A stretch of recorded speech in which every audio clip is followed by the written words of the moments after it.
Out the window. Hardline Macron making Brexit trade talks difficult, as deal on brink. Whitehall has hit out at Emmanuel Macron over the EU's strict stance in trade talks with just days remaining in Brexit negotiations. Trade talks are continuing in Brussels over the weekend, but UK sources told this publication it was looking increasingly likely the Brexit transition period will end on December 31 without an agreement. The hardline position taken by Mr. Barnier, IM understands, was influenced by EU coastal states including Belgium as well as France, where President Macron and French officials told Mr. Barnier to stick to a hardline approach.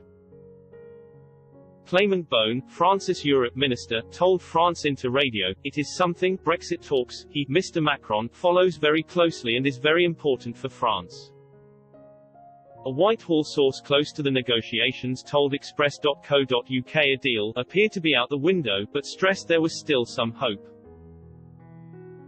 They added, "The EU needs to change position, it's the coastal nations which are making this difficult." Fisheries remain the core issue between both sides, which EU chief negotiator Michel Barnier is attempting to get the UK side to give in on. Despite the fishing industry accounting for only a tiny proportion of the EU and UK economies, it carries huge political resonance on both sides of the channel. The European Parliament has set a deadline of Sunday evening if it is to ratify any deal before the transition ends, but the deadline is expected to be missed. MEPs have hinted, however, they could provisionally sign off on an agreement which could lead to ratification in 2021. UK sources also accused the EU of making unreasonable demands on issues such as fisheries and fair competition rules and warned a deal would fail unless there is a substantial shift by the EU.